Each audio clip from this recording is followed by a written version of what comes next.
Hi there everyone, welcome back to Press for Truth TV. Today is Thursday, March the 7th, 2013. And just a couple of weeks ago now, while I was in Vancouver, BC, I did an interview with some guys from the Agora newspaper. And if you haven't seen that interview yet, check it out. I'll put a link in the description. It's also featured right now on the homepage at pressfortruth.ca. And these guys are doing some great work, so I'd encourage you to check them out. And while I was there, just after the interview, as we were just kind of chatting about some of the work that they're doing, they informed me that they were in the middle of organizing a major conference to be held on the issue of vaccinations. And it was set to take place at the Simon Fraser University in downtown Vancouver. And so while I was there, they were in the process of setting this up and organizing it. Well, now here we are, just 5 days away from the event taking place. It is now set to happen on Tuesday, March the 12th at Simon Fraser University in downtown Vancouver.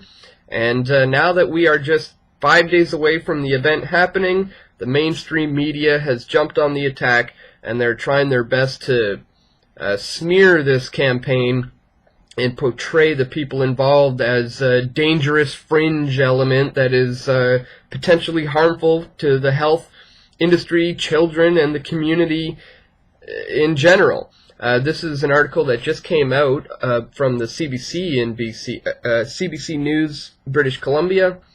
Anti-vaccine movement coming to Vancouver.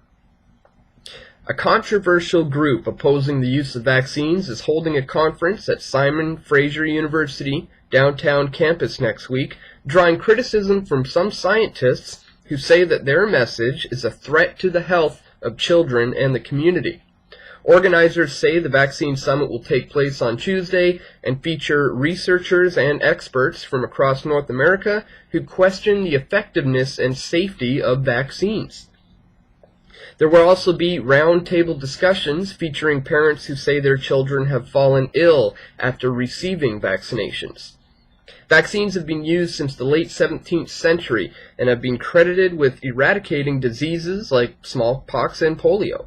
But the anti-vaccine movement, fueled by a handful of celebrity endorsements, has been gaining momentum in recent years.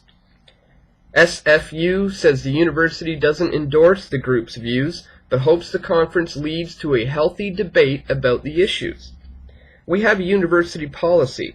It says we support freedom of expression, and that doesn't mean we endorse the views, said SFU President Andrew Petter.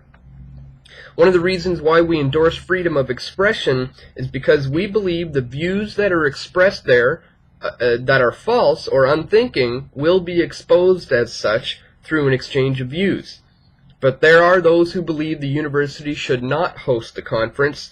I think the anti-vax movement is very powerful, even though it occupies a fringe level of science, said Ethan Clow, director for the Center of Inquiry, a nonprofit educational organization.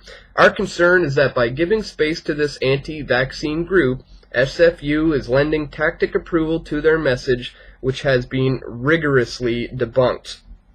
So, as you can see, the mainstream media has gone on the attack to try to discredit the researchers, the experts, and the parents of some of these children who have been affected negatively by taking vaccines. They're trying to now smear this campaign as a fringe element who's a danger to society. Meanwhile, it was in British Columbia recently that nurses and healthcare workers were being forced to take vaccinations in order to go to work and to just be in their hospitals. But so many of them refused to do so that the BC government was basically forced to back off on the whole mandatory vaccines for healthcare workers situation. And I think that goes to say a lot when, you know, nurses and people in the industry are not willing to take the vaccines. I think that says a lot. And, you know, that speaks to the fact that, you know, we need to have discussions about this. Why not look at the other side of the issue here? So I think this is a healthy debate. It's a good conference to have. And in light of the fact that the mainstream media is going, putting out this smear campaign to try to discredit this movement, in light of that fact, I'm going to try to now counter that propaganda, and I'm going to see if I can interview the main head organizer of the conference and speak with some of the people who have set this entire thing up. I'm also in talks with some people from Vancouver who are going to be in attendance at the conference and who will be able to do some reporting on behalf of Press for Truth from the actual event on the day. So next week I hope to have lined up for you some coverage from the event itself, and I'm also looking to set up an interview with the main organizers so we can get to the bottom of this. We can counter this CBC's propaganda smear campaign against the anti-vaccination movement.